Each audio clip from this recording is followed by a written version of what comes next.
He told me, hey, I got something fantastic to tell you. He said, I am affiliated with people that speak with the spirits of the dead. How would you like to talk to the spirit of your dead mother?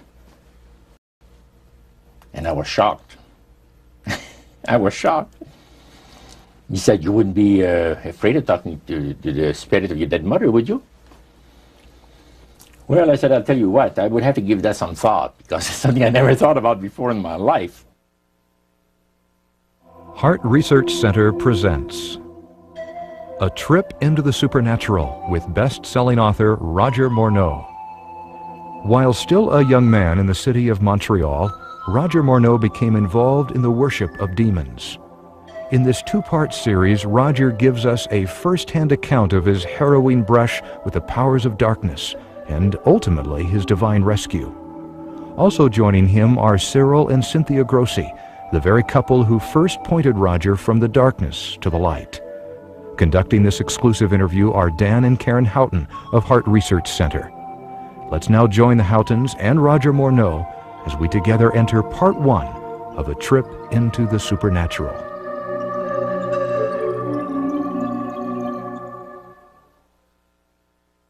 How in the world did you ever get involved in praying to demon spirits?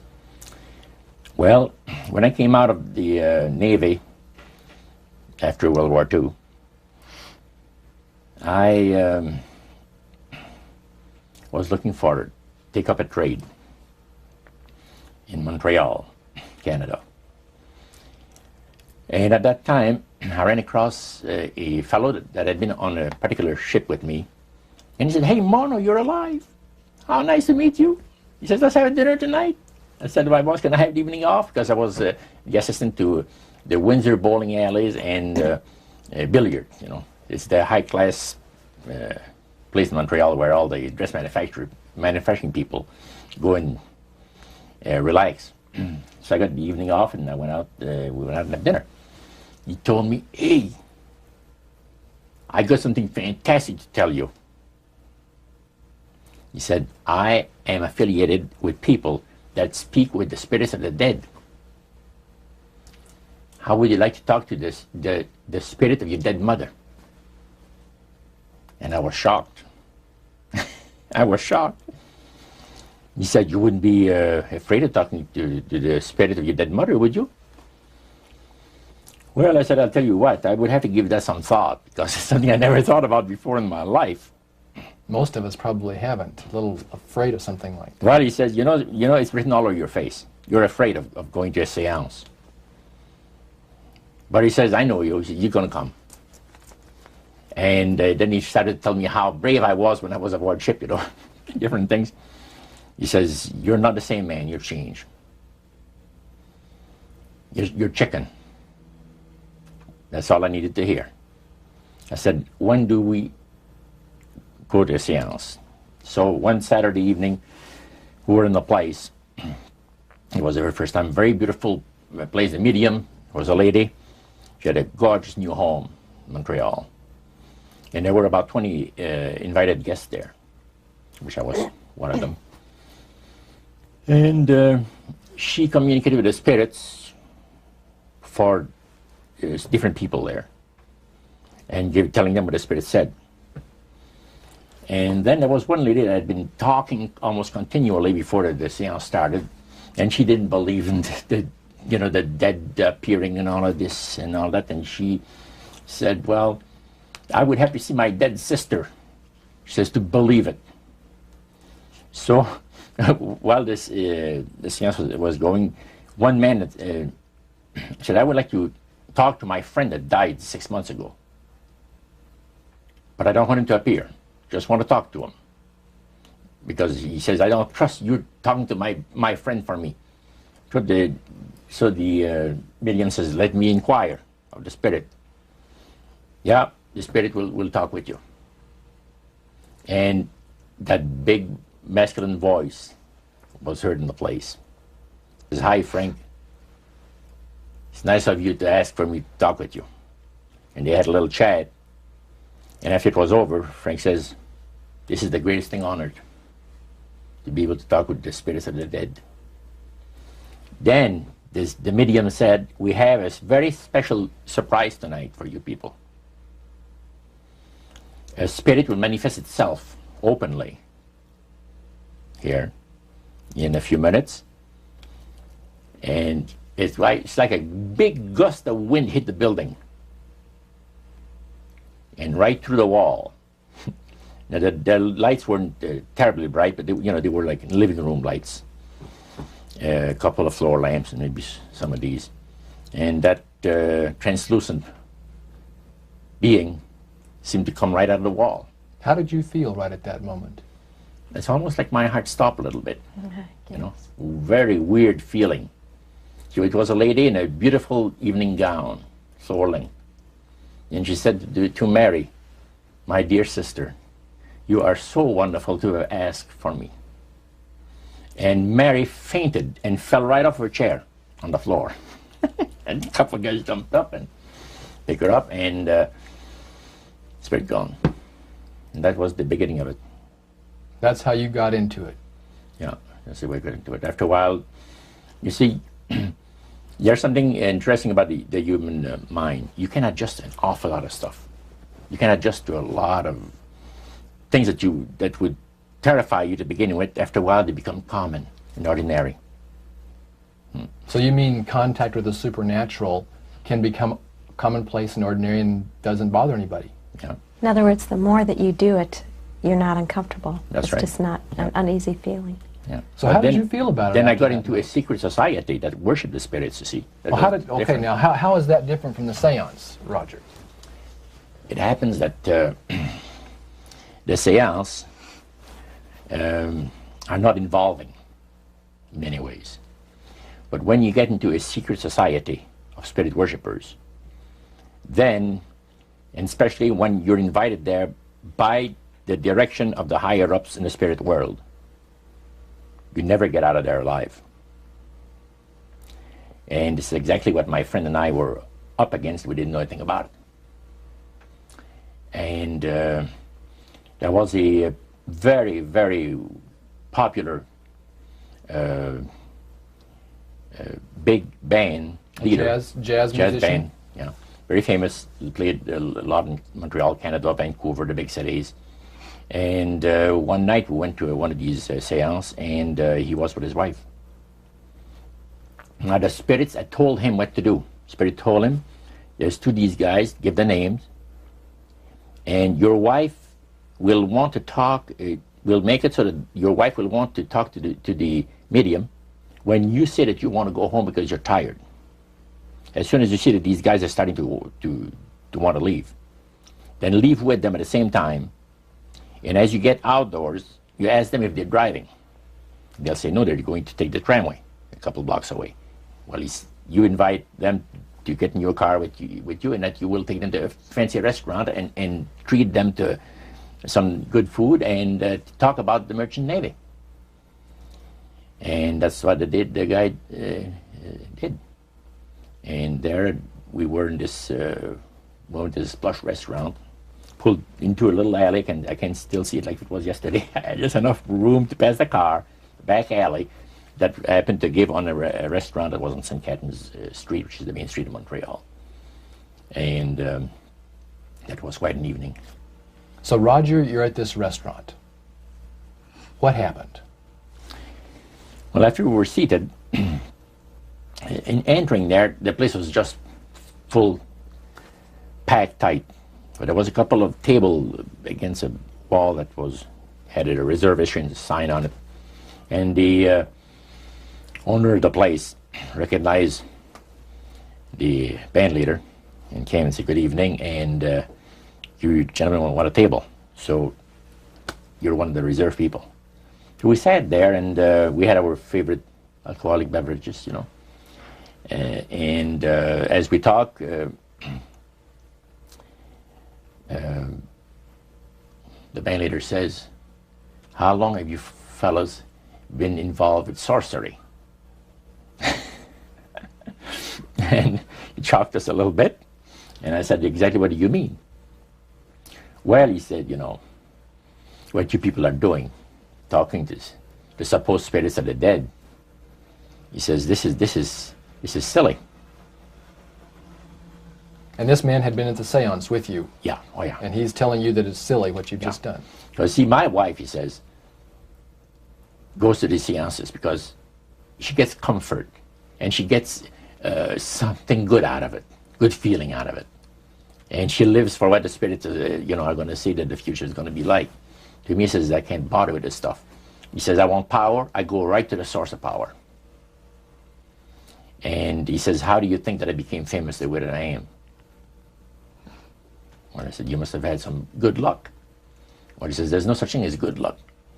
He says, there's either some power working for you somewhere, or you don't get ahead in this world. Not in my type of occupation. So it went from there. We got talking about spirit worship. Did it intrigue you?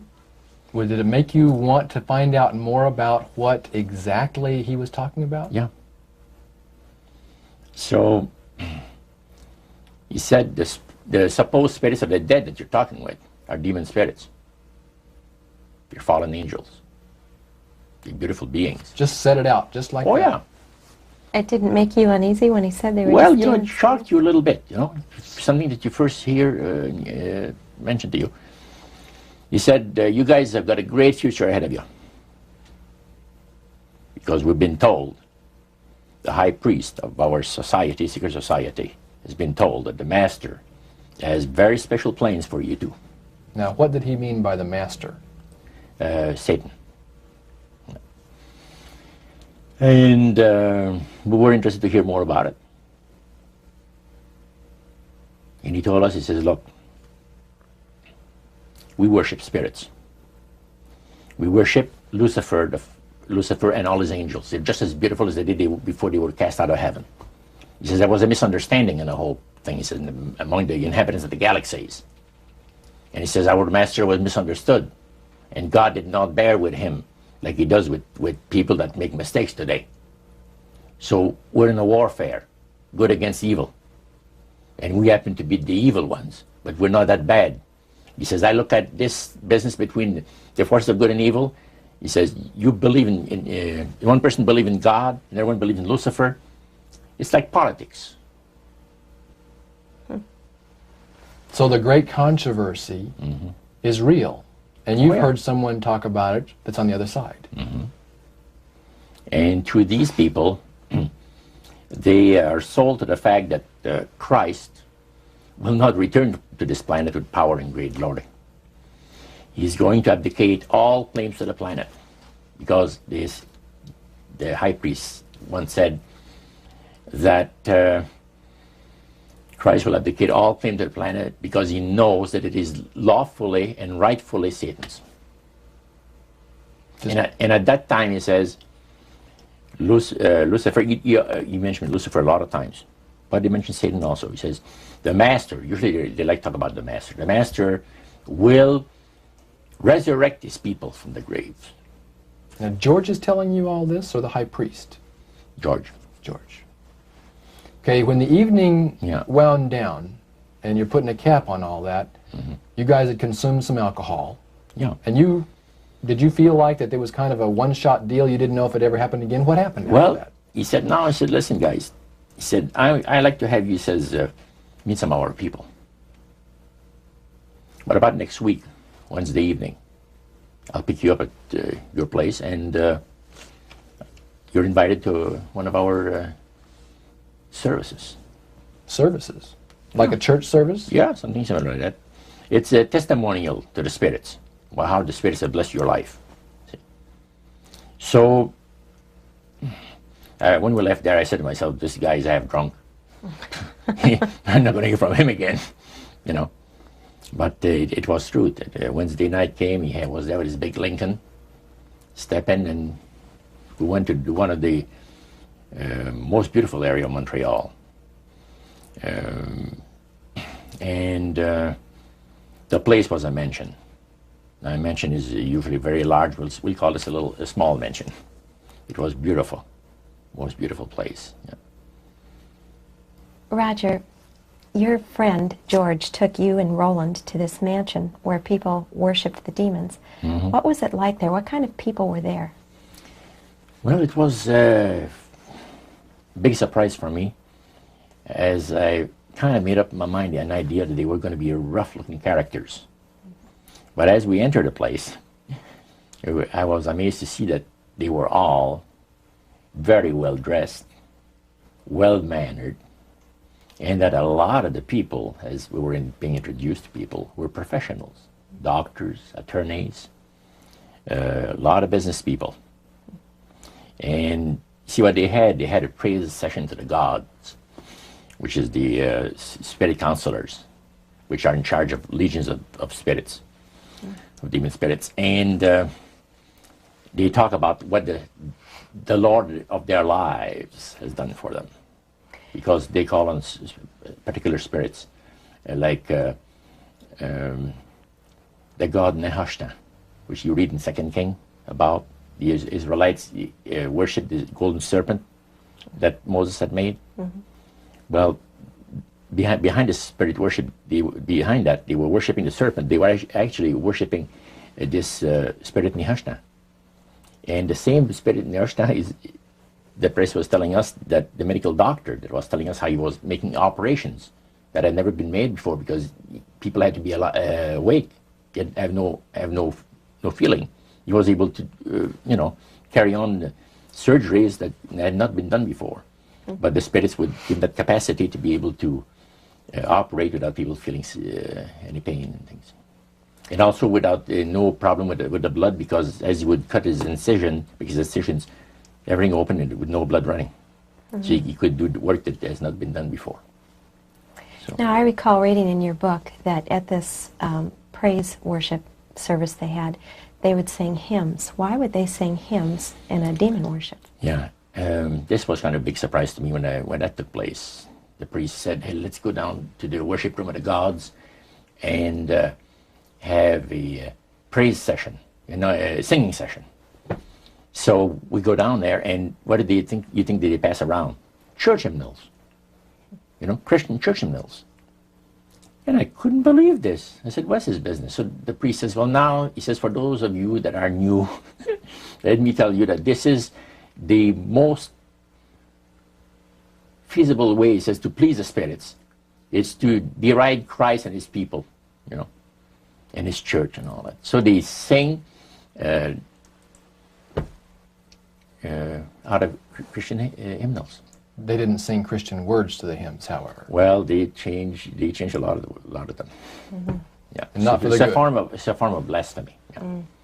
Such as you see today in the rock music world. You see the entertainers; they have these crosses. Mm-hmm. Ladies got earrings, crosses. Mm-hmm. The guys got the cross. This is a form of blasphemy, a form of deriding Christ. You see, mm-hmm. Spirits cause the people to do that, to find pleasure in wearing this type of emblem, which is the cross is the emblem of the crucifixion of Christ to the Christians. Mm-hmm. So what were your impressions the first time you went down into that worship room? Well, it was, we'd been there maybe a half a dozen times, and the high priest told us after the meeting was over, he wanted to talk to us, my friend and I. So after most people had left, he says, "The master of my life has revealed to me that it is time for you people to become acquainted with the worship room of the gods." Well, we started to move toward a beautiful grand staircase. Beautiful. The banister was huge. It was massive, and the wrought iron work that they had done in it was super. The beautiful decorations on the walls, the chandelier on the first landing. See, that was the first landing. You go down about 8 or 10 steps, and then you had the first landing. It was huge and beautiful. The light arrangement was the nicest I had ever seen in my life. When we got into this sanctuary area, it wasn't very brightly lit, but everything was magnified the beauty of certain things. Like a lot of the things were gold plated. are gold trims. You see, the little altars where they had the spirits that had materialized. They photographed them, and then they had paintings made of them. And there was probably about maybe 100 of those around the place. Sort of like a shrine. Yeah, and underneath there was a little altar where you have incense and things that they would use in their prayer sessions and things like that, devotions to certain spirits. And some of the objects in there, the priest said, were solid gold. It was a unique experience to see that. So how did you feel when you walked into that room? I felt that these people had power, and they had a lot of it. Did that attract you?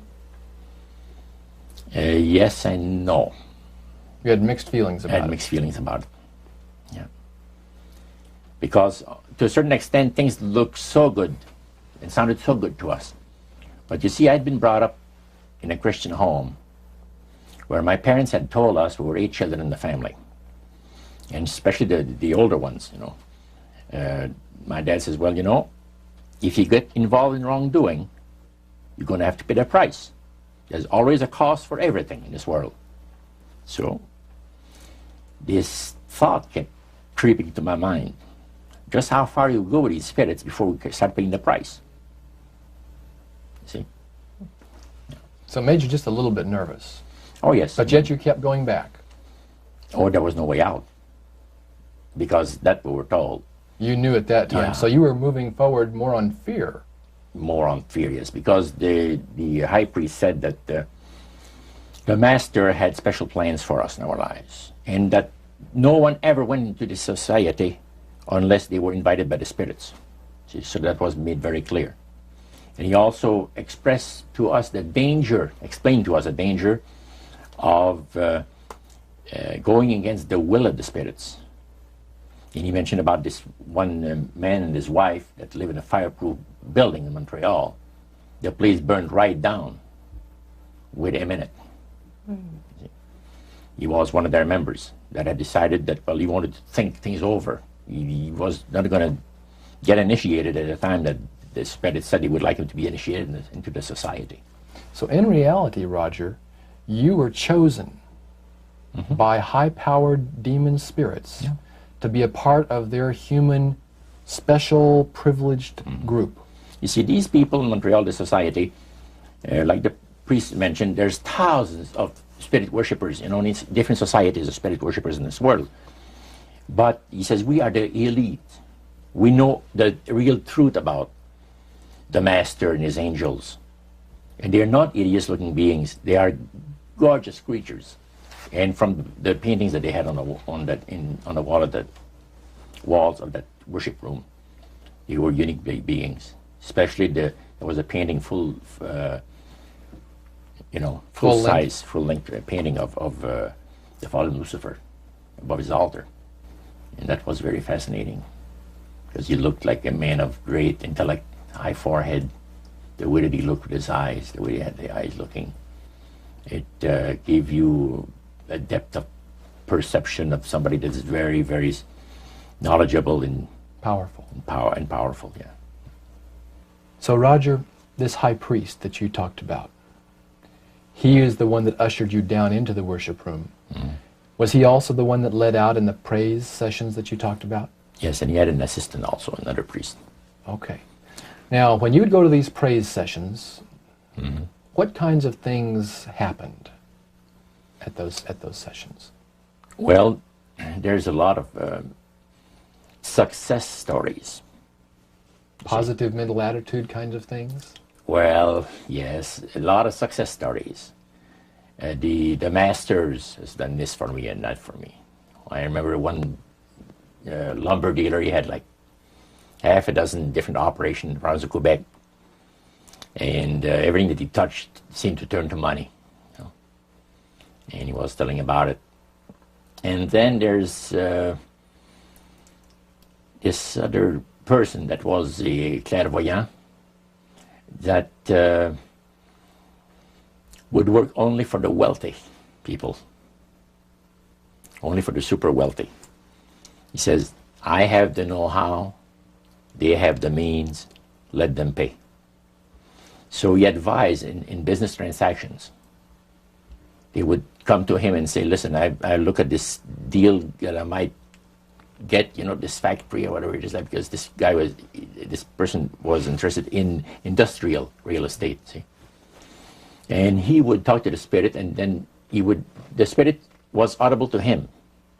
See, you could hear the spirit talk to him, but the man did not hear.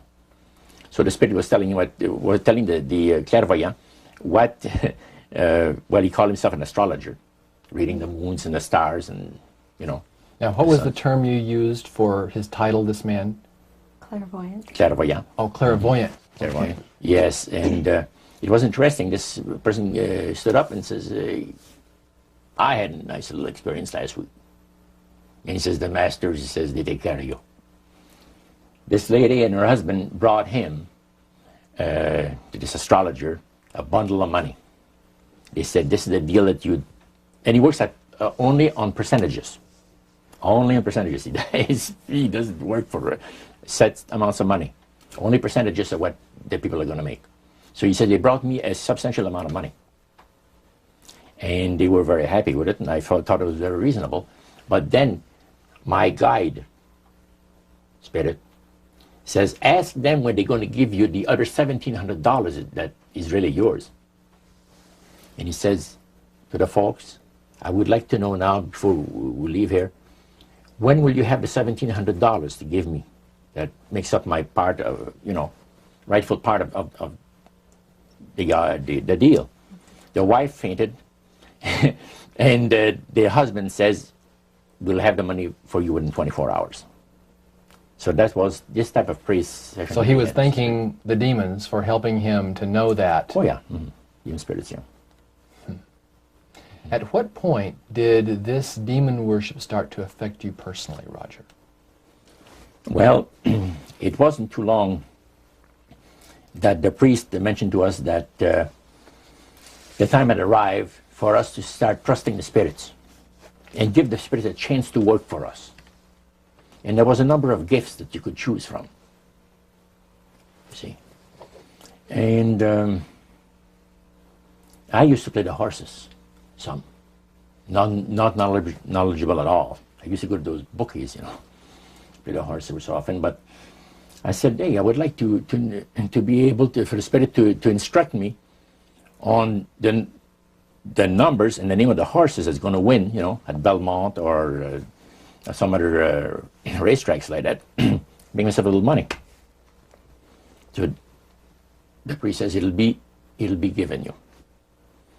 And sure enough, one night whether I fell into a trance or dreamed the thing, I don't know exactly what happened, but I saw 3 races that were really going to pay big.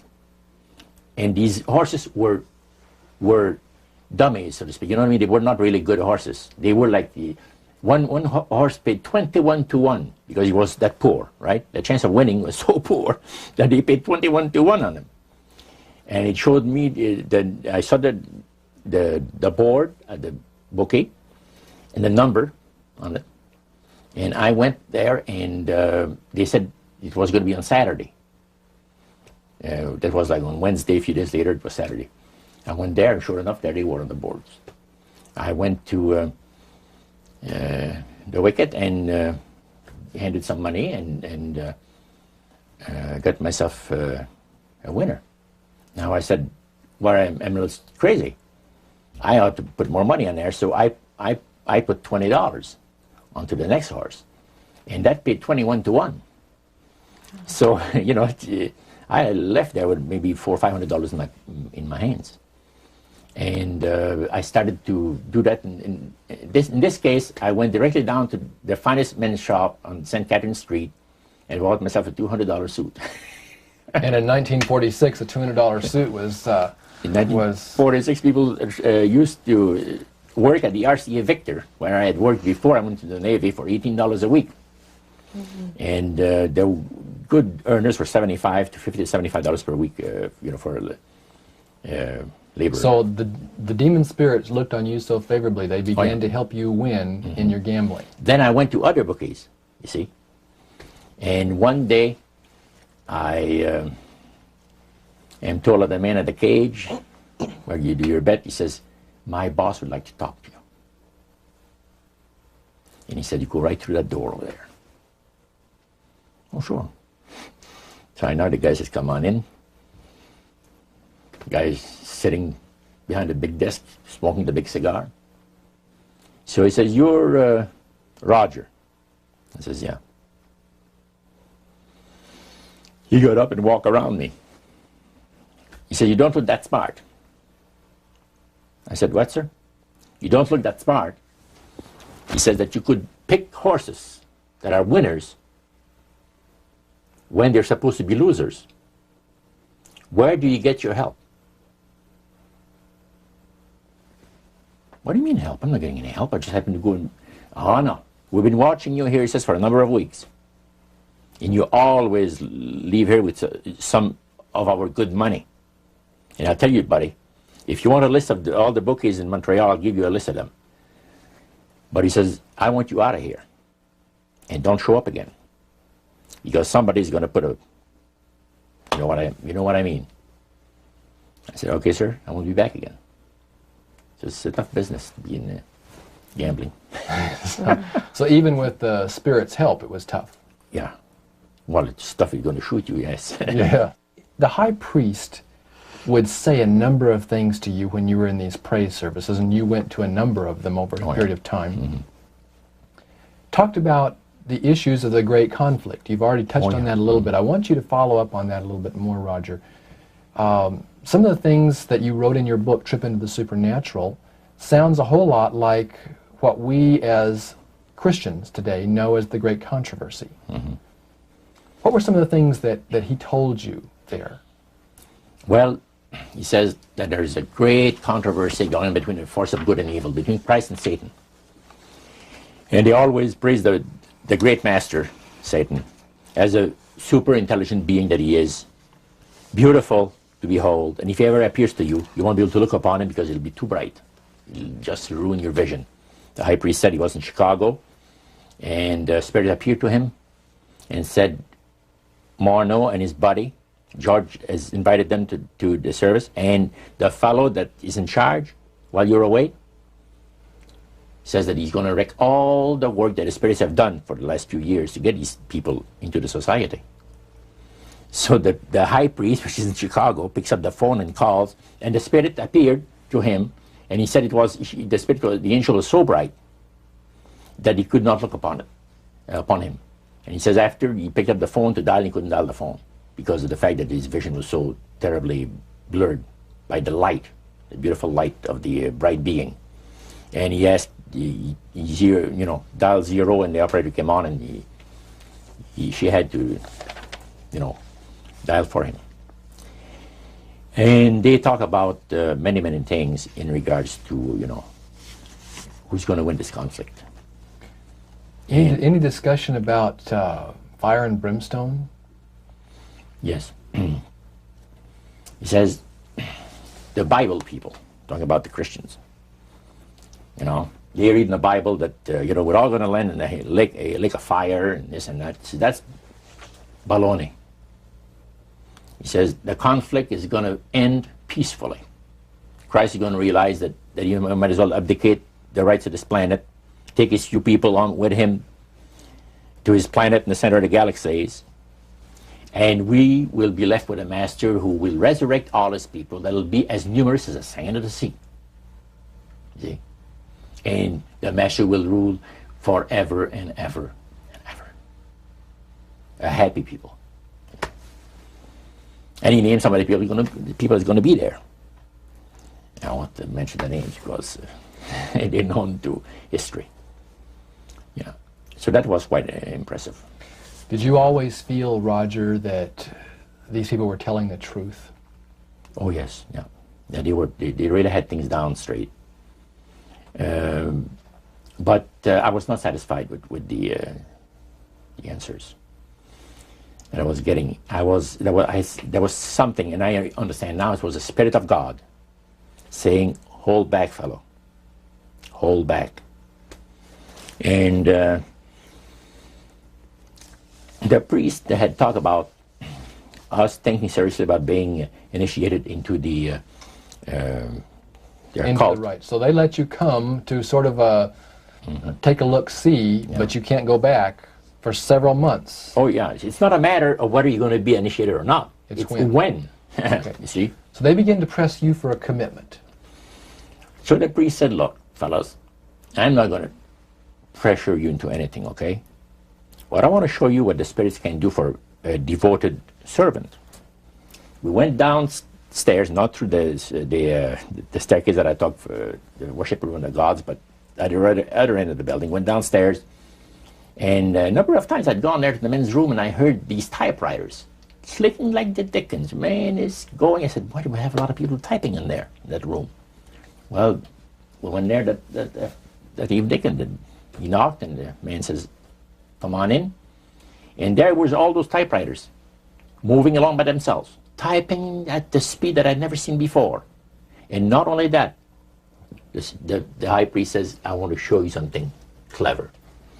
So he says, follow me. So we went around the table. There was like 2 long tables, and they had about 10 typewriters. And he says, now notice that the typewriter types to the right, then doesn't go back. It types back to the left. Isn't that something? I had never heard of things like that before. He said the spirits are doing the work.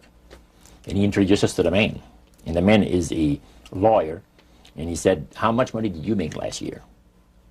Oh, he says, it's in the 6 figures. You see?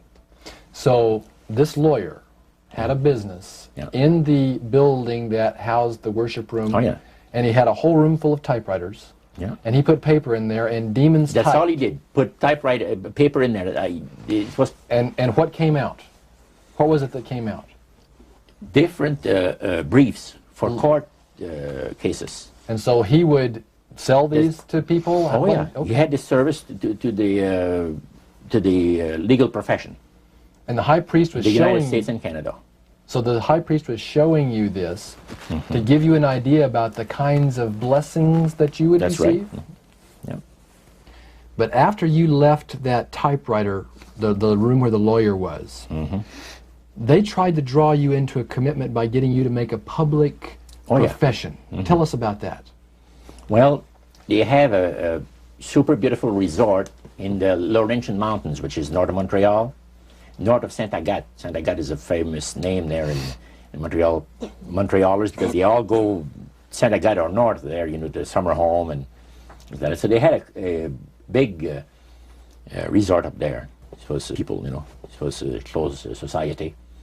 And they had on October the 30th, Halloween, is that?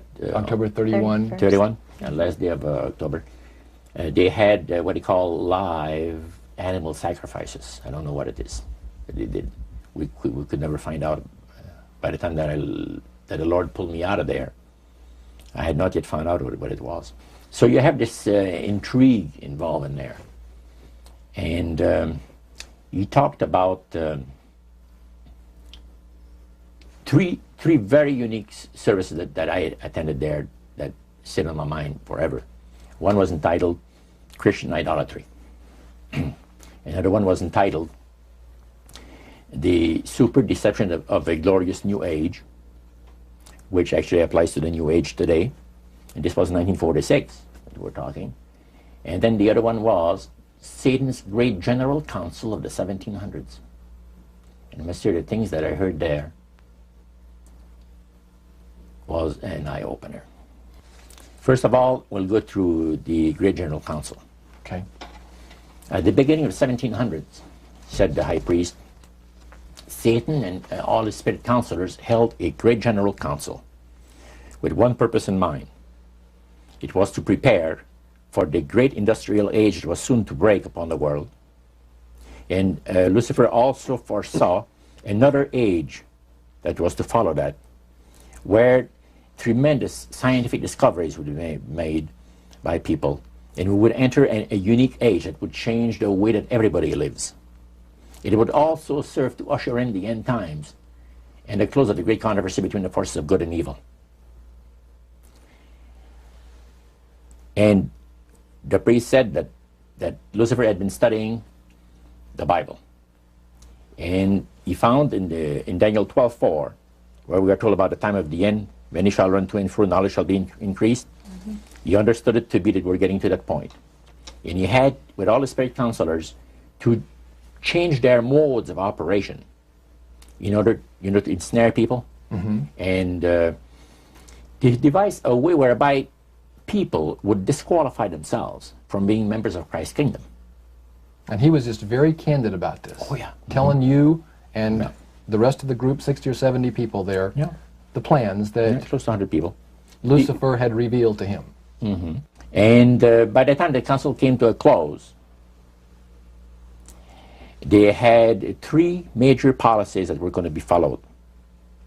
First, they were to see to it that humans would be made to believe that Satan and his angels do not really exist. Because up to that time, you could walk down a street of Paris and you would have signs that would say where you have a soothsayer or a fortune teller of some type, and if you want to put a curse on someone, you could go and see this other old lady over there, the old witch. That's the way it goes. But now it had to change. Lucifer says we have to make sure that people, humans, get to believe that Satan and his angels do not really exist. Roger, that's interesting because a recent research study report that I read indicated that in a national survey, I believe it's over 75% of people do not really believe in a real tangible devil. But there is one. Oh, yeah. Now, the next thing, the three parts policy that they had adopted there, the second one was to find a way of being able to get total control of people's minds. And that would be done by taking hypnotism out of the realm of the occult and introduce it as a new science for the benefit of mankind. So part of what the high priest told you was Satan's strategy to take total control of people's minds. They felt that by taking hypnotism out of the realm of the occult and introducing it as a new science for the benefit of mankind, they could then use people of great renown, educators, people of capacity, that would do great things, such as supposedly regress people in time to former lives that they had. And of course, after the session is over, the person would not know a thing about ancient history. And the person that she or he has talked about performing, certain deeds, we'll say 3,000 or 4,000 years ago. But this was their strategy. Now, what this would do for the thing is this, that it would create in the minds of the general public, solidly set in the mind of the general public, an unwavering trust in that great deception. In other words, people could, they would believe it. This person was hypnotized, was regressing time to, former lives, and did this and did that, and no deception. Maybe Alexander the Great, we'll say, and some of his generals and people like that. And the person, after the session is over, comes out of hypnotism, and he or she doesn't know what she's talked about. So now this would be a way of de-Christianizing the Western world through the avenue of mysticism. Now the time came when Lucifer decided that he had to choose a person to initiate this thing. And Franz Mesmer, which was an Austrian physician, was chosen. Because the priest told you all of this? Oh, yeah. Okay. Because he was most capable. Mesmer originated a theory called animal magnetism, later on named mesmerism. Mesmer was led by the spirits to believe, and this is what the priest said, was led by the spirits to believe that certain persons have a magnetic influence within themselves, so to speak, that would cause them to have great power over other persons, even to the point of placing them into a trance. And at that time, that was readily accepted by people in general, at the time that Mesmer lived. So people realized, you know, they said that some people get a capacity to put you into a trance. That's the way. Now, by the time that he died, in 1815, a lot of the physicians in Europe were using hypnotism as a means of anesthesia. Now, hypnotism is the same as mesmerism? That's right. Okay. So mesmerism that's been developed to a higher degree of refinement. And the priest went on saying that the plan of Satan to deceive the human family this way, he says, is the most intriguing thing to his mind. And he went on saying how it was going to be brought about.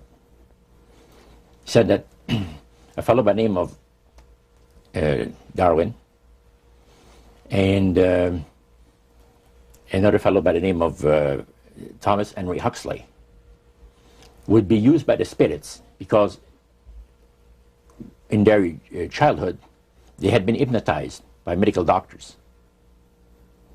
And they figured that they would be real good subjects to lead the people into this belief that they had, that Satan wanted to bring into people's lives.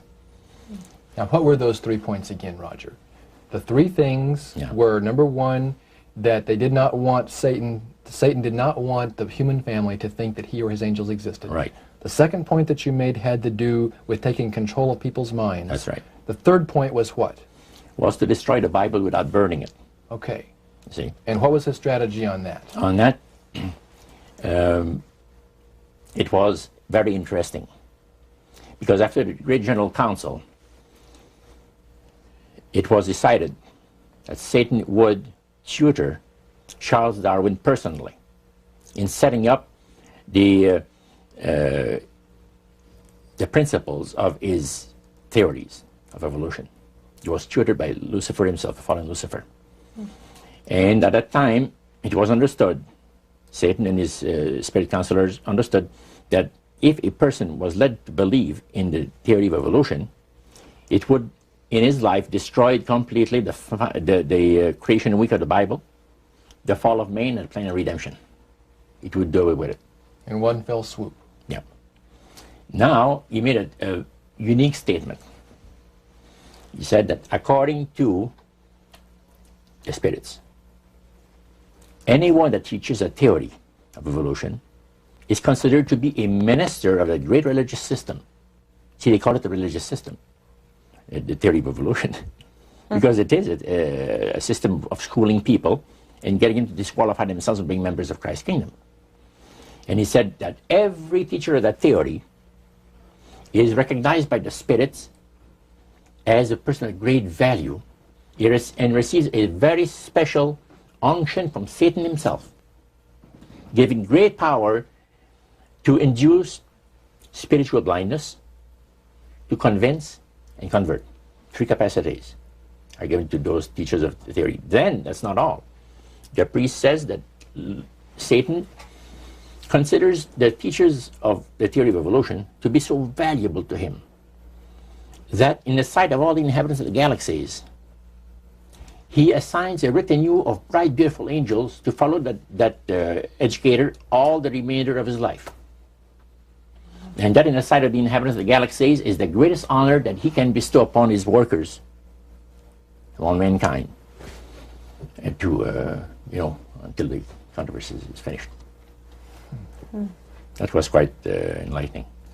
Now, the high priest was talking just sort of like a preacher would talk up front. Was he enthusiastic? Did he seem like he had bought into this and was excited about it? Oh yeah, he believed it 100%, no question about it, so everything. Why would he be so excited about spirits trying to deceive human beings? Because obviously out of this council of the 1700s, deception was a major part of the strategy. Why? What he says is deception It's like politics, you know. You believe in one candidate, the other person believes in the other candidate, and they're fighting to get the position, and it's just a matter of who's going to be the smartest. And with Lucifer, the fallen cherubim, he's very smart. He's going to win, and Christ's going to abdicate the rights of the planet. He's going to resurrect his people, have established his kingdom that lasts for ever and ever. God won't be able to destroy him because it would be against God's, the Creator's nature to destroy Lucifer in the fire. Beside that, he said, spirits now, even spirits, have the capacity now to outlive fire. He says, you don't believe it, go to India or some of those countries where they have firewalkers. And it's done by the power of demon spirits. These people are energized by demon spirits, so they can walk on those hot coals without burning themselves. And this is what the high priest said. And he says, if they want to use fire, they can use it. It's not going to burn anybody. So that's the way they believe. So this high priest was almost talking to your group in an evangelistic fervor. Oh yeah, because he figures that he's going to be one of the higher ups in the great kingdom. Okay. Now, of the group that was there that night, 60, 70 people, I think you've mentioned before. Yeah, it varied. How many of those were people who were hardcore members, and how many of them were new inductees? Well, we were the only two youngsters there, so to speak. You and your friend. And how old were you at that time, Roger? I was about 20. 20 years old. Mm-hmm. Yeah, 20 years old. Did you have a feeling of awe over the fact that you had been chosen? Yes, in a way. And then I got thinking about this. When am I going to have to pay the price? The cost. My parents had brought me up like this. If you get involved with evil, you're going to reap what you sowed. So you want to be upright in life. And if you associate with evildoers, they'll probably land you in jail or somewhere else that you wouldn't want to be. So there's always a price to be paid. So you had that little something maybe instilled by your mother and father a long time ago that kept you from making that full commitment. Now, one of the things that really amazed me and shocked me and made me sick at heart, it's when the priests talk about Christian idolatry. What is Christian idolatry? The priest mentioned that word. Yeah. Tell us what he said, Roger. He said that Christian idolatry is the most grandiose or great deception that has ever been brought upon the human family, upon mankind. And he says, and he boasted that demon spirits are continually defiling Christian churches through the avenue of necromancy by using a form of spirit worship that involves hundreds of millions of Christians into idolatry without their being aware of it. Now, what is necromancy? Define necromancy for me. Their belief, popular belief of necromancy, is to conjure the spirits of the dead.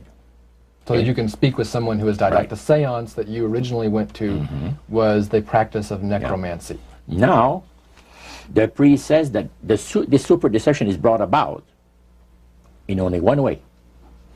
Through the deceptive belief that man has an immortal soul that lives on after death. And he said that constitutes idolatry through necromancy. So he says there are hundreds of millions of Christians that are practicing idolatry while they think they're glorifying God. See?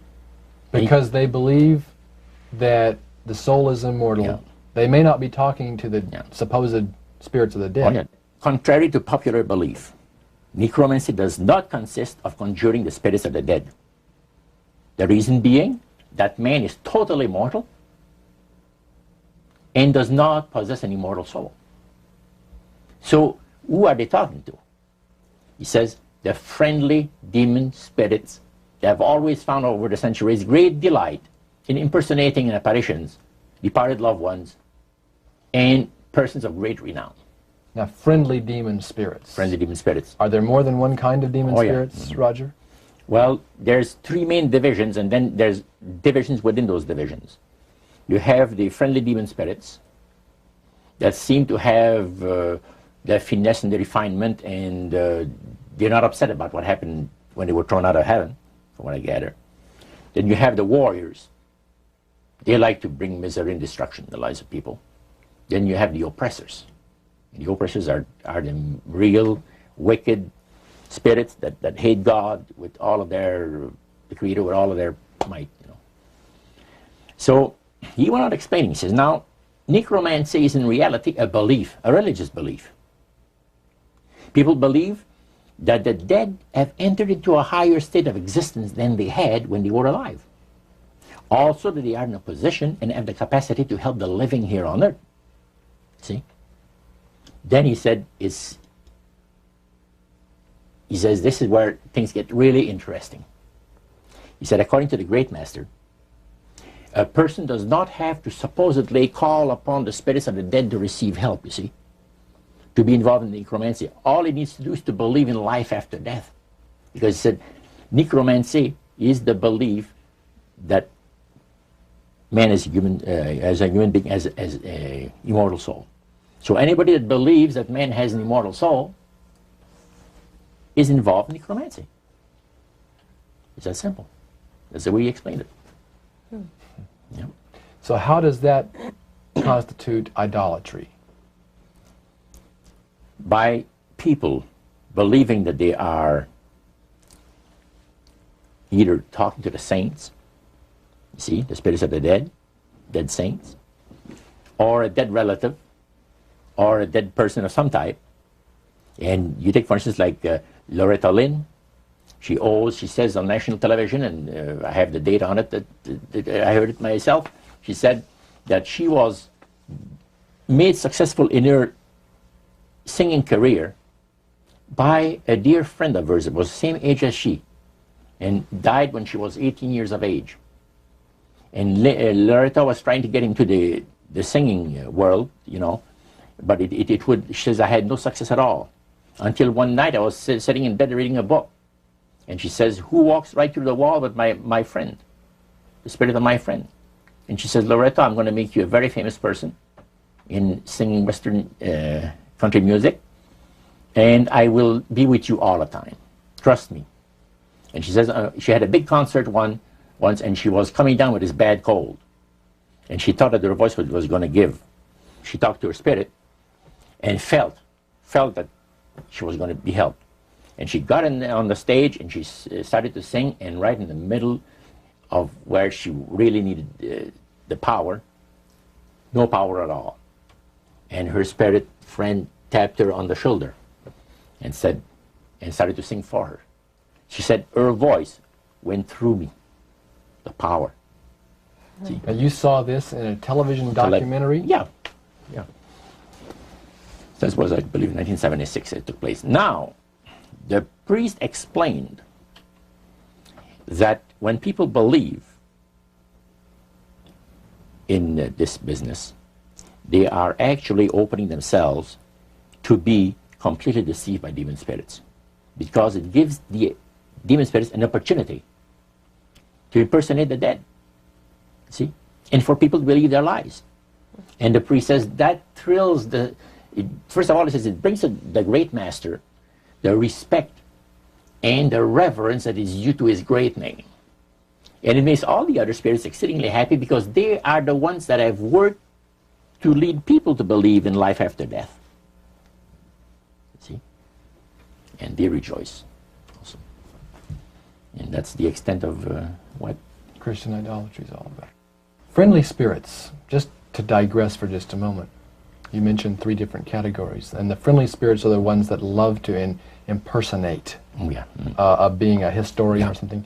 They specialize in that. In your experiences in the praise services or in the worship room or the other places where you were, any of the places you were, did you ever witness an event where necromancy or even something that would be popularly called channeling today took place, where you actually heard the voice of someone in response to someone's questions? Yeah, a number of times, but there was one time in particular that fascinated me because it was unique in one way. The priest told us that there was a French historian that was affiliated with Montreal, University of Montreal, which is a French university and the English university is McGill. So the University of Montreal is the French university. And this man was from Paris, but he's affiliated with the university. And he wanted to have some details in regards to Napoleon Bonaparte and one of his generals. So, by the way, there are also, in other parts of the world, elite spirit worshippers like the group that we had in Montreal. And he mentioned there that, he said, you guys are fortunate when my friend and I went in, because you're right in time to see something very interesting. My friend there is having his devotions done in the worship room of the gods, and he will use a trance medium to converse with certain demon spirits that will inform him in regards to ancient history about Napoleon. And sure enough, we went down there, and somebody came up and said he's ready for the session, and we went down there, and he said he would need 3 people. You would need 3 people, but he wanted 5 people that volunteer to be the channel for the spirit. Okay, so 3 of them were chosen there, and the others went back and sat down. And the man shook his head a little bit like this. His eyes went glazed, and he stayed at it for a half hour. And the spirit spoke to him. He said, I'm a spirit counselor, and what would you like to know? He had a clipboard, the historian, in asking some questions. This historian was from Paris. Yeah. And he was wanting information. Some detailed information about Napoleon Bonaparte and one of his generals. And so he asked the questions of one of these human beings that was channeling. Oh yeah, the voice changed and everything. The voice changed of the person completely. Okay. And it identified itself as a spirit guide. Oh yeah, spirit counselor, yeah. Okay, a spirit counselor. And then proceeded to tell him all the events that he was asking, answer his questions? And there was a certain question that was asked, and the spirit counselor said, I will have Lord Remy and Lord Alphonse duplicate, in other words, the dialogue that had taken place. Oh, and the two other drama. Yeah, and the 2 other men fulfilled what he was looking for. But the one thing that interests me is the mayor of Montreal, Camillien Hood. During World War II, at the beginning of the war, he was very controversial when in regards to the war effort. He would tell the French-speaking boys not to go into the armed service, see, because you're going to go and shed your blood for the British, and we're their servants, so to speak, and all that, and he didn't want them to go into war, and they put him in prison. He was jailed for the length of the war for this. Now, the man said, I would like to have you tell me, to the spirit, to give me part of the speech that was given by Camillien Hood on the steps of the Montreal City Hall on a certain date. There are different versions of what has taken place, and you, Lord, would know the exact one. Now, the mayor of Montreal was still alive. Was still alive. And this historian is asking what was actually said at a speech. Yeah. Okay. The spirit counselor said, I'm sorry, I can't help you. All of my activities and my people have taken place in Europe. However, after my departure, our departure, other spirits will come and help you. And sure enough, the guy vibrated a little bit, and he's back, and he said, boy, how long? He said, 20 minutes, been used as a channel. So they, again, the spirit entered into him, and the spirit said he was a spirit counselor that could give him the information that he was looking for. So, again, it was given verbally, and it was the voice of Camillien Hood. Now, how did you know that it was the voice? Well, because of the fact, you see, I was a youngster in those days, just about ready to go into the army. And Camillien, we used to listen to the radio We had no television in those days, so it was only radio and read newspaper. And all the speeches of Cavalier made and all of it was on the radio all the time. And in those days, they had no tape recorders, as we have now. So Cavalier would have to go to the Canadian Broadcasting Studio, where they made a record, a real phonograph record. And then they played it over and over, for the rest of the day. So you listened to those as a teenager before you went into the army, so you knew his voice. So I knew his voice really good. So I said to George, he was sitting next to me, he said, "Isn't it amazing?" He said, "If you think that's amazing, wait," he says, "until the spirits impersonate one of the departed people that you know, personally, like an uncle or a brother or a sister or something like that." He says, "That is unique." But that's the way it was. You are able to reproduce a voice, man, and the just to perfection.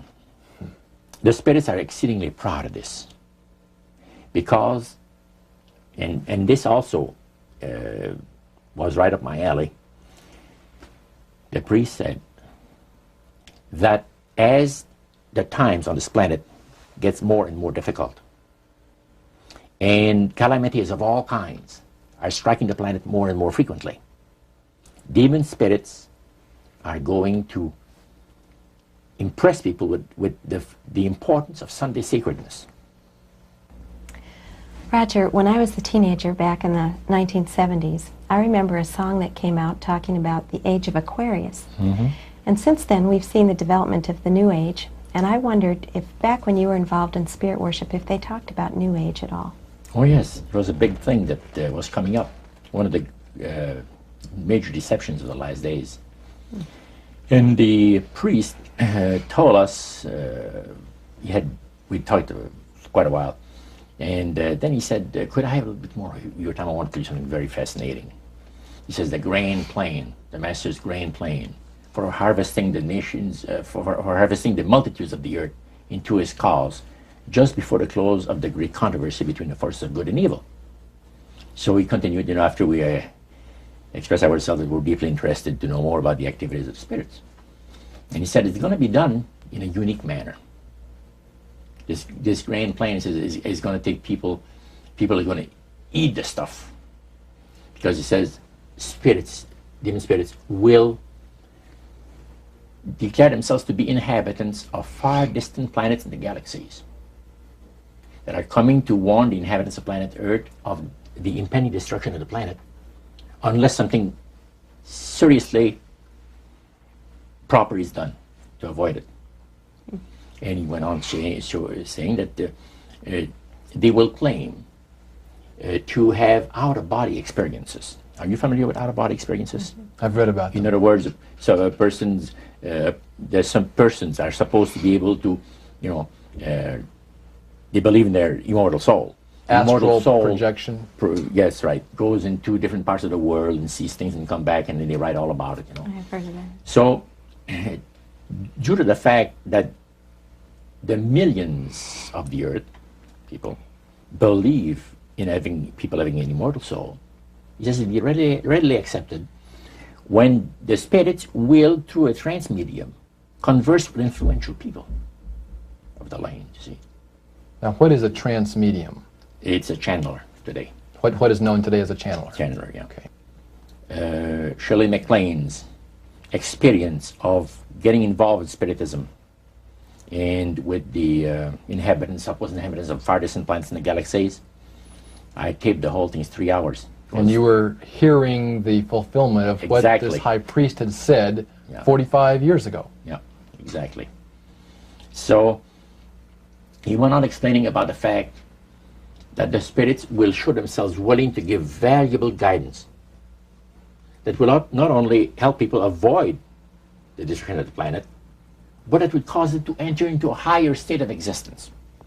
For instance, he said the spirits will promise, and this is a big word, promise, that if their recommendations are followed carefully, they will usher in a glorious new age of peace and prosperity.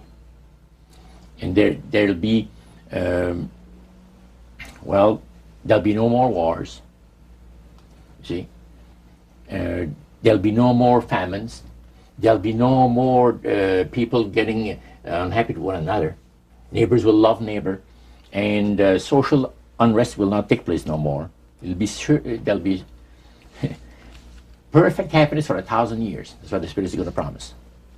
And Almost like the Garden of Eden created all over again. And now we find that a lot of preachers are preaching the great age of glorious new age of victory over wars, victory over social unrest, victory over famines, and victory over all kinds of.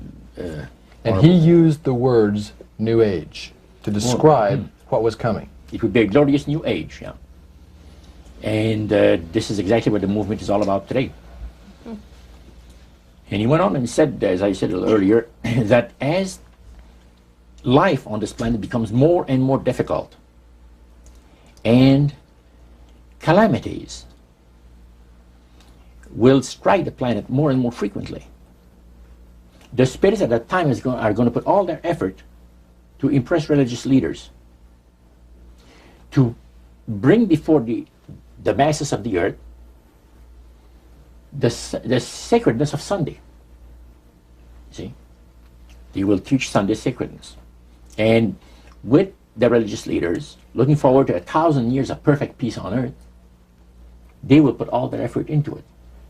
Then laws will be passed by governments. One person asked, what's going to happen about people that don't believe in the Spirit's recommendation? The priest says, that's no problem at all. Laws will be passed by governments that will force people to go along with it, regardless of whether they believe in it or not.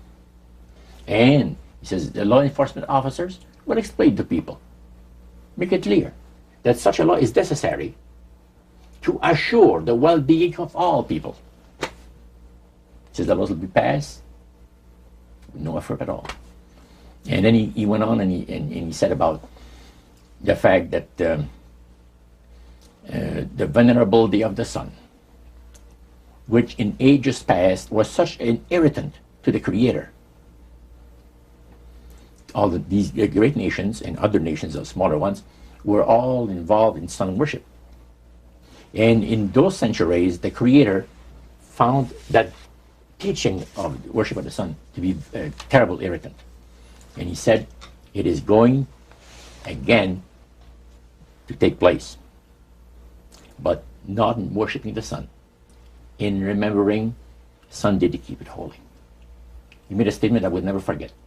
He says, by the observance of the day upon which the master, Satan, has placed the unction of his authority and power, he receives homage, regardless of whom people claim to worship. Isn't that something? So, can you understand now why I had 28 Bible studies in 1 week and started to go to church on Sabbath? And I never missed since until I became sick. So. The issue of a day of worship came up in that meeting. Was Sunday the only day mentioned?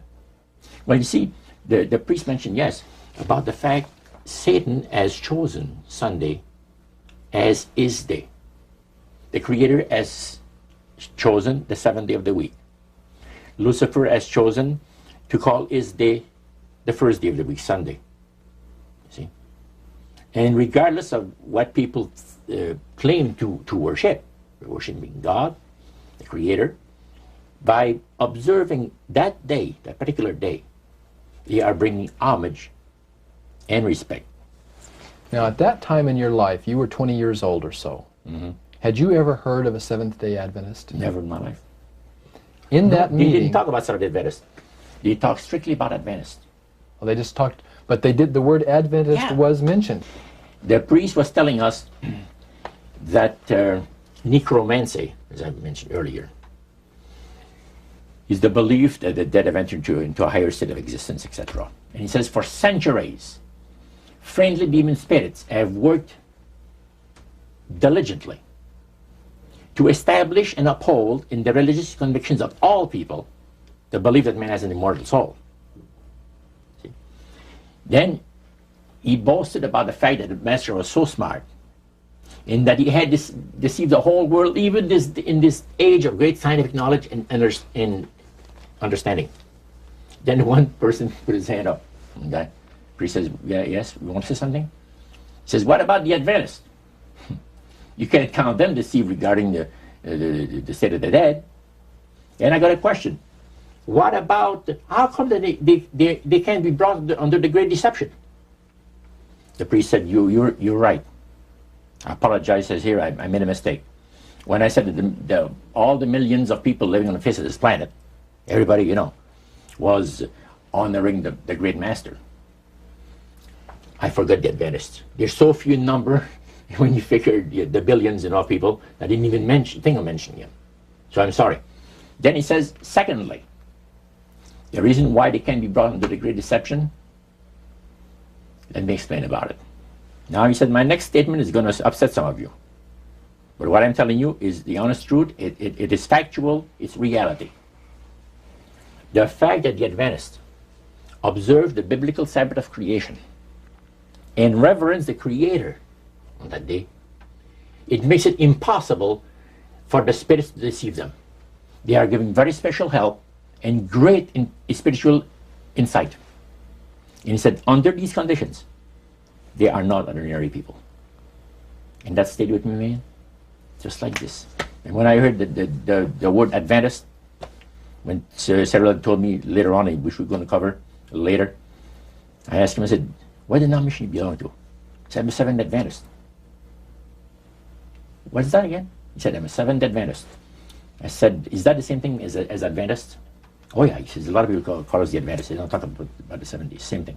Boy, I was interested. I bet you were. Now, I wanted to know what his Bible said. Yeah, I bet you did. Because that was the one group that under question only, the high priest of the demonic worship house. Yeah. The thing that he had said to you was, this is the one group that can't be deceived. That's right. And so somewhere back inside that resistance you had came out, and you awoke. A few months later, that experience, unique experience, was instrumental in helping me make a decision for Christ. And also, I had no hesitation to join myself to God's commandment-keeping people because of the fact that I knew what kind of people they were. And after having had 28 Bible studies in 1 week, I started to keep the Sabbath, forever. But you see, the time that I had these Bible studies, 4 hours per evening, we started at 7 o'clock and finished at 11 o'clock at night. We had this Bible study similar to what you showed me the other day, that you have in your pocket. The Bible studies were about an hour. There were questions, and then you looked at the verses that they gave you in the Bible, and you had your answer. It was so fantastic. And the Spirit of God was really ministering to me the graces of redemption. Every moment of all those Bible studies was precious. Precious, precious, precious. Roger, at that time, your major language was French. You did not speak English, and all of this happened in the French language in Montreal. How long after you became a Seventh-day Adventist, or after you learned of Seventh-day Adventists, did you read the book Great Controversy by Ellen White? Well, I joined the church. I first had the Bible studies in October of 46. In April of 47, I was baptized into the church. In September of that year, Hilda and I got married. And the French church in Montreal gave us, as a wedding gift, the Conflict of the Ages series. And I had not read the Great Controversy up to then. But then you read it. Yeah. And what went through your mind when you read the book Great Controversy, thinking back on the experience you'd had maybe just a year or so before? That's right. What went through your mind? This person is inspired. This person has got knowledge that nobody else has on the face of the earth, except, the Spiritists that I was mentioning, because it's so unique. See? Well, I find it very remarkable that they were willing to share the strategy that Satan is working on with this group. Of course, their plan was that it would never get out. That's right. Under seal of death. That's right. Their plan is that you don't have to worry about saying anything about the great master. Because as soon as anybody strays some, the spirits will tell the high priest right away what's taking place. They did with my Bible study by Wednesday night. I started on Monday and Tuesday. By Wednesday night, spirit counselor appeared to the high priest and says, you have one of your defectors. He says, that Morneau guy, you're going to get rid of him. Because he's out there studying the Bible with the Adventists, the people that the master hates most on the face of the earth. And the high priest almost had a heart attack. Because he said, I kind of like you. He said, that's what he told my friend. Because I didn't see him after that. But he told my friend to try to convince me to go back, to spirit worship. Roger, you were 72 hours away from making a full commitment to the elite spirit worship. Mm-hmm. How did God rescue you at that strategic moment? Well, I'll tell you, I should really go back a couple of weeks in time. As the high priest had talked to us about the advantage of getting initiated in the society on the 31st of October, that night I came home, went to bed, and I couldn't sleep till about 3 o'clock in the morning. Because I had all of this experience of the supernatural that I'd gone through for so many months now, and my Catholic upbringing that I've had, and questions about God. Now I knew there's a God, because the Spiritists made me well aware of that. But I was in a state of terrible unrest. I could not have slept. And without even giving it a thought, somehow, I said, as I was laying on my bed, I said, if there's a God up there that cares for me, help me. That's all I said. Next thing I knew, the alarm clock rang. It was 6:30. It was time for me to get up and go to work. At that time, I had changed employment. I had taken a course in embroidery for the manufacturers of ladies' dresses in Montreal. There's embroidery companies that makes all this, the piping and sequins work and all of this, fancy designs, sure, ladies' dresses. And that's where I was working at the time. You were just 72 hours away, as Karen mentioned a moment ago. You had prayed, without even realizing what you were doing. God was about to rescue you in a very special way. Tell us about that. What happened that Monday morning? Well, let's go back to the Friday. Okay. Previous to that. I was working for a Jewish firm. And the bosses, one kept the Sabbath, and the other didn't. And Harry, which was the one that didn't, as I was going out to have my cigarette at the afternoon break, he said, Roger, when you come back in, come into my office, I want to talk to you. I said, okay. I came back in, and he said, close the door. I closed the door. He said, I want you to do me a favor. Oh? What do you mean? Well, I'll tell you what. He said, you notice yesterday or a couple of days ago, there was a fellow here that I showed around the shop. And, I said, yes. Well, he's going to be starting to work here Monday. And he's not just an average guy. He's a Christian, but keeps the Bible Sabbath. I said, go over that again? He says, yes. Like the Jewish people, he keeps the 7-day Sabbath. Saturday is the 7th day of the week. Well, I said, let me tell you, sir. The nuns have told us that there's been a mistake made in the calendar. That actually what shows to be Sunday is the 7th day of the week. Oh no, he says, there wasn't no mistake made in the calendar, he says. Saturday is the 7th day of the week, and you see it on your calendar. And he says it never was changed. And Sunday is the first day of the week. Oh, I said, that's interesting. I said, I'm going to have to go to the library and check this out. Oh, you don't have to, he says. He pulled out his desk drawer open, pulls out his big dictionary, and he looks up Saturday. And it said the 7th day of the week. And he looked at it on Sunday, and he said the first day of the week. Okay. Well, I said, that's pretty interesting. Now, here's what I'd like you to do for me. I'd like you to, first of all, I'm going to have this man work next to you, on the machine next to you. And don't tell him that I want to know what denomination he belongs to. You got to be very tactful. You have all the time in the world, even if it takes a month, he says. He says, I tell you what, he says, it's the craziest thing. He says that I've been thinking about this guy, and I can't get him out of my mind. about this, the fact he's a Christian and keeps the seventh-day Sabbath, keeps the Bible Sabbath. And he said, I got more important things to think about than stuff like that. So he said, I want to find out what denomination he belongs to, and I just did. I said, why didn't you ask him? Well, he said, no, I wouldn't do that. That's too personal. Okay. So he wanted you to ask him and find out for him. Find out and not let him know that the boss was interested. So Monday morning came, and the new fellow came in, and the boss introduced him to the people. There was about maybe 50 people working in that plant.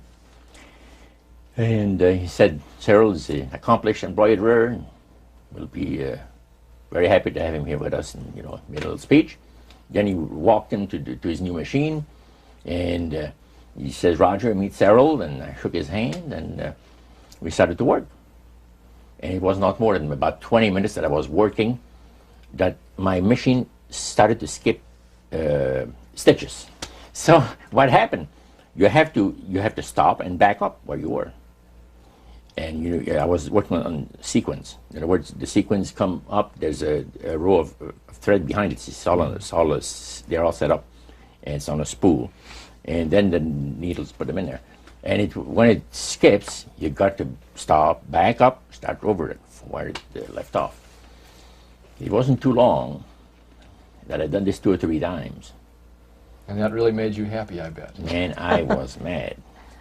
And as a French person, usually they don't go easy on the saints and gods. That was using some language was not that great for Cyril. But anyway, I called the boss over. I said, come and see this machine. I'm having trouble with it.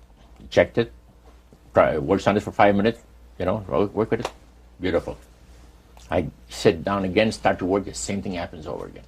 Harry, after he tried that 2 or 3 times, he said, Joe, come over. He's the old guy that knows everything about everything, in the shop. So he looks at the tensions and adjusts things, and he says, it's working beautiful.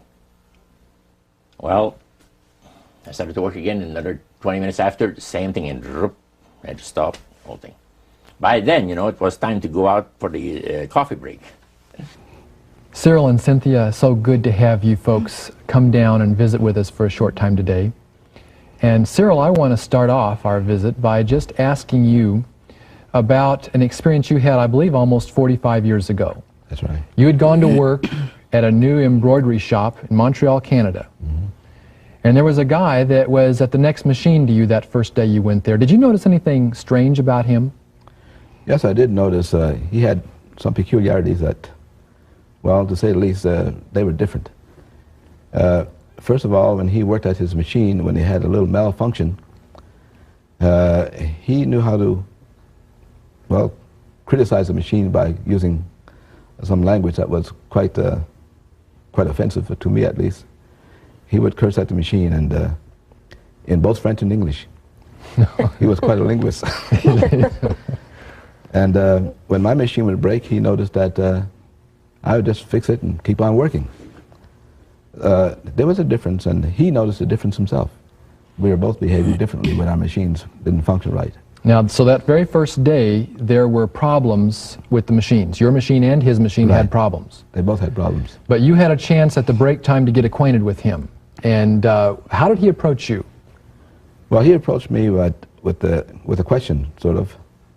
He said, I noticed that when your machine gives trouble, you don't get angry. You just fix it and keep on working. And I told him, well, it didn't make sense to get angry with the machine. It's an inanimate object. And he sort of apologized for his getting angry with his machine. And we started a conversation there, and it gave me the opportunity to sort of introduce him to some of the things I had experienced just a few days before. And what were the things that you had just experienced a few days before?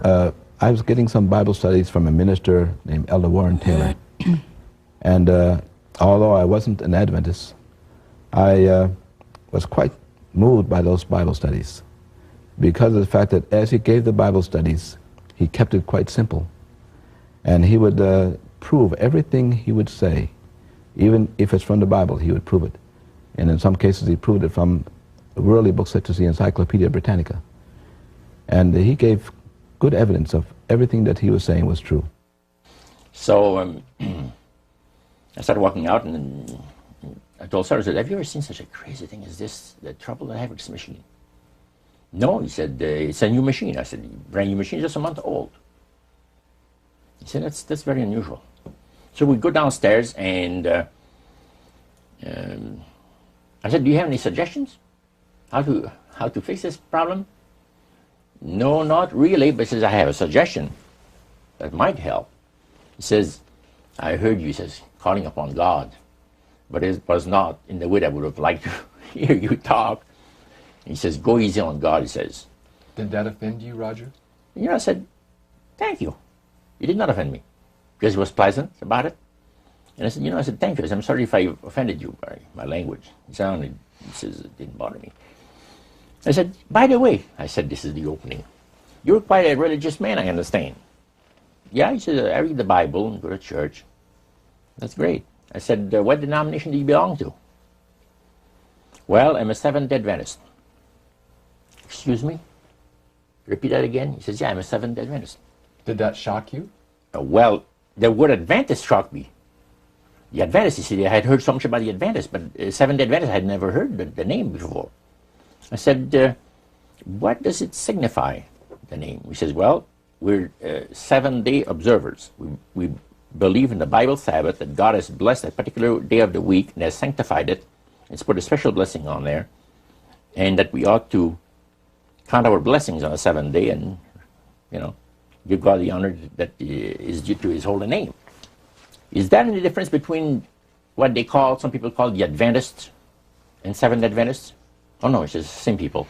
Most people just talk about the Adventists, and people know that they're talking about the Seventh-day Adventists. Then your interest was really piqued. Now I said, man, what a unique thing to have happened to me, that I meet one of these guys.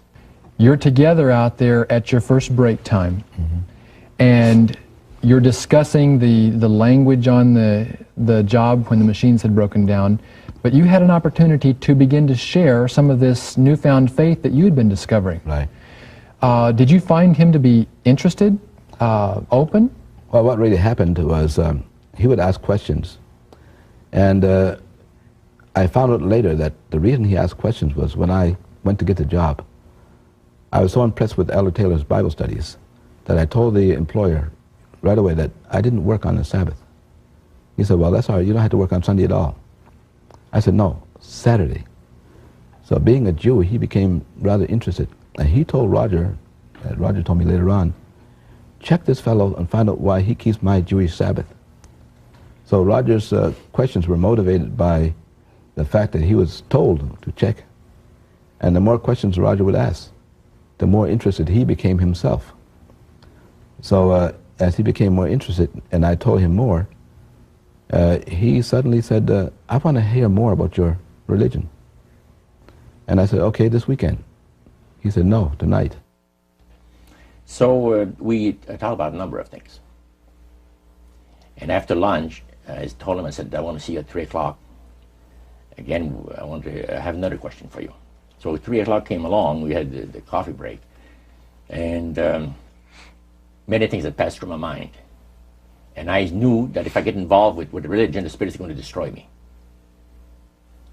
So I've been assured, we've all been assured of that. You don't deviate from the will of the spirits, otherwise you're nothing, your history. So I told him, I said, Cyril, would you show me out of the Bible the things you told me today if I went to your house? He says, yeah. Yeah, he says, yeah, I'd be glad to. He says, when, next week sometime? No, not next week, tonight. Did he look surprised when you said that? Yeah, he's surprised. He said, what's the big hurry? I said, I can't tell you why. But it has to be tonight or never. He said, you serious? I said, yeah. And you can't tell me why it has to be tonight? I'll tell you the reason why. He says, I would like to have you come another night. Because I have my collection of jazz records that somebody's coming to look over. He had been collecting jazz records for years. And he said, I have somebody's interested to buy them. But he said, I said, well, forget about it then. And he said, man, He said, you really mean what you say? That you want to see these things in the Bible? I said, sure. Okay, he says, come to my place 7 o'clock tonight. Give me his address. So that evening, 7 o'clock sharp, I rang the doorbell. Did that startle you? It startled me because it was fortunate I had 28 Bible studies for busy people, something I just bought. And I ran home, Cynthia and I were married at this time, and I ran home and I told Cynthia, we have to give some Bible studies because this fellow's coming tonight. So I went through the first couple of Bible studies as quickly as I could and got myself familiarized with them. And we got all ready, and sure enough, he came. And we sat in that room, the room that we talked about that burned, and we started those Bible studies. And he was very interested. Cynthia, that first night that you had your Bible studies with Roger, how many studies did you actually do with him? We did 4.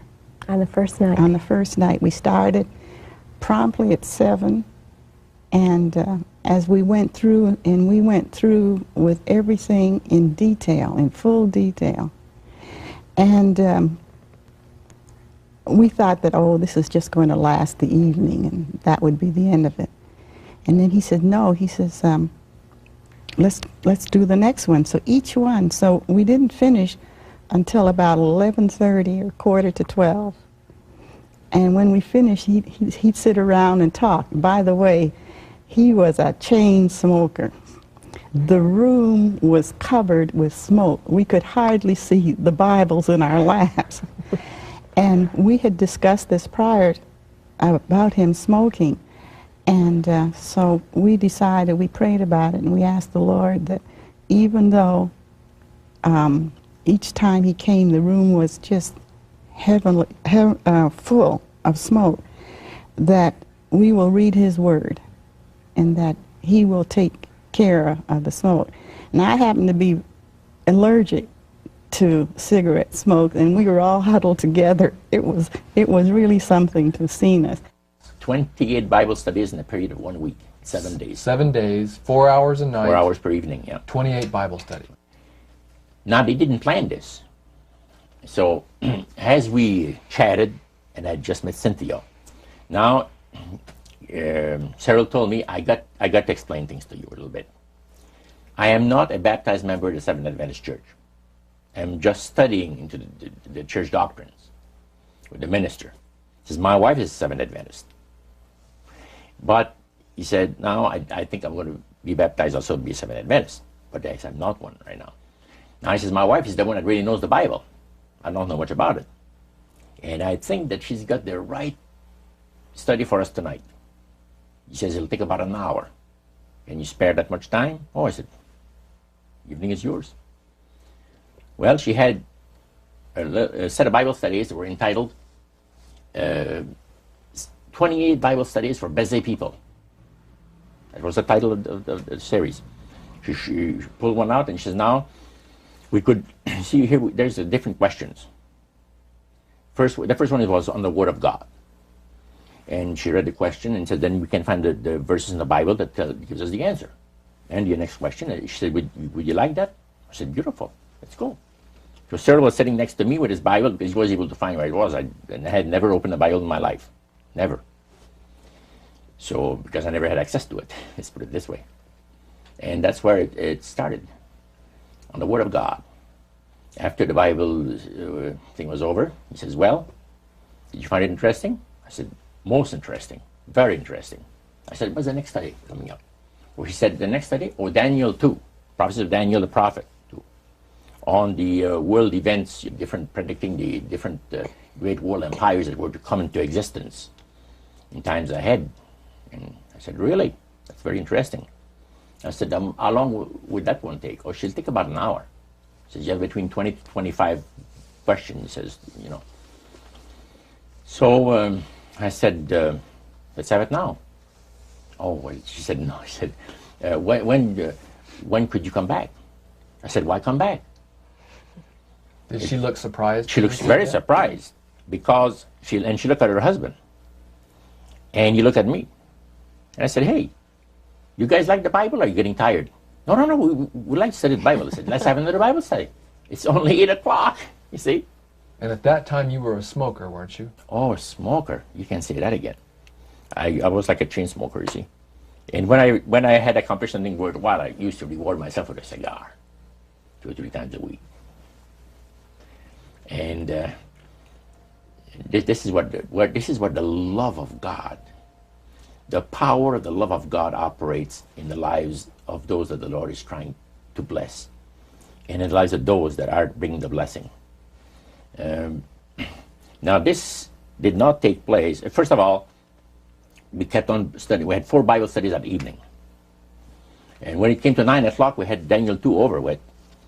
I said, what's the next Bible study? And she said, well, the one that we're going to have, will you come on the weekend? Could you come on the weekend? I said, yeah. I said, I can come on the weekend. What is the title of it? She gave me the title. I said, man, that's interesting.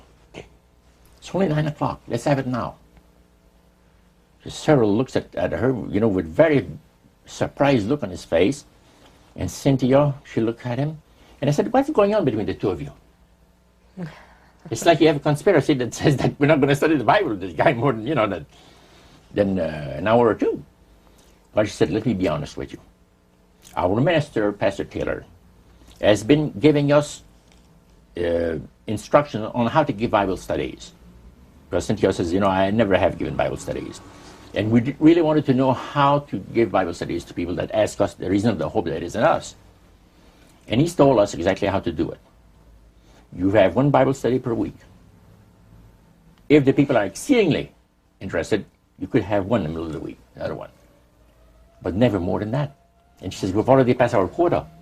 So the reason, Roger, for their hesitancy was not the fact that you were blowing smoke in their face. Oh, no. It was because they were trying to follow the instructions that their pastor had given, and you were asking them to break all those rules. That's right. Do you think they could sense your urgency? Sarah and Cynthia told me later, yes.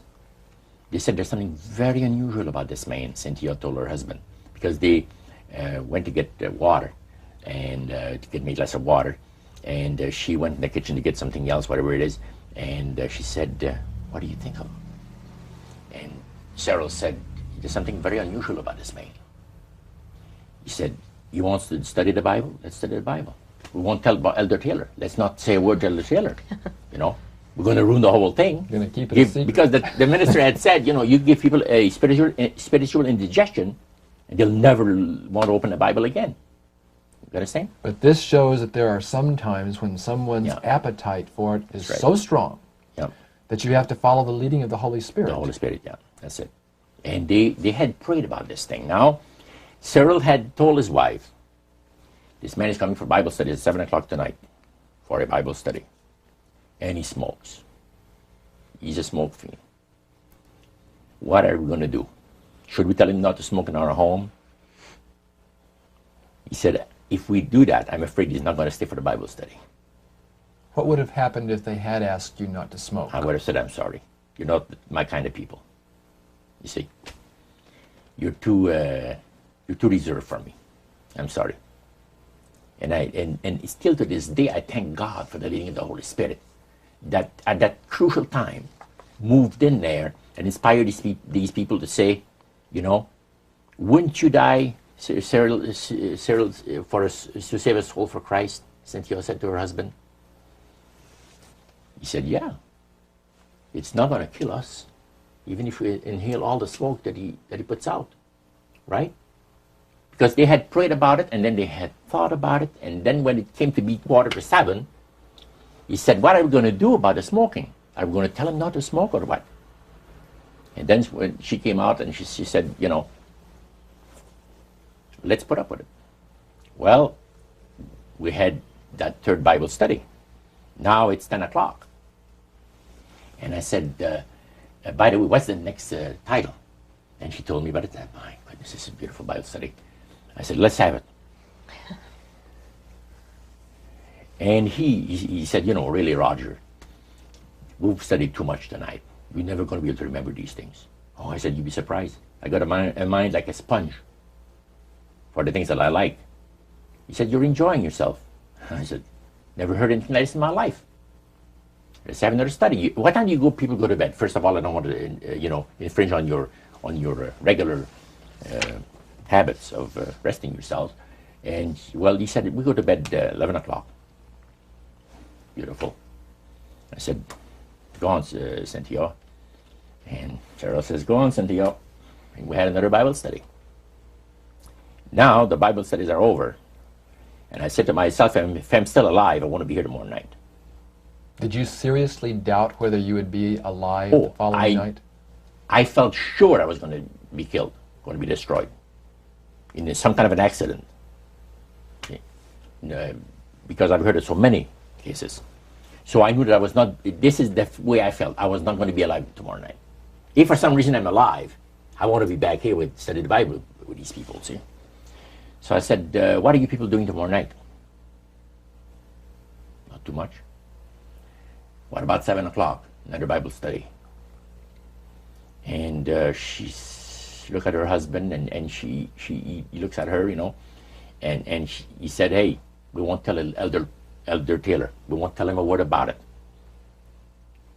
We'll just do it. We'll just do it. He says, we'll be here at 7 o'clock tomorrow night waiting for you. The next night, man, I was there. 4 more Bible studies. See? And more smoke. This has been part 1 of A Trip into the Supernatural. The conclusion of this exclusive interview is contained in part 2.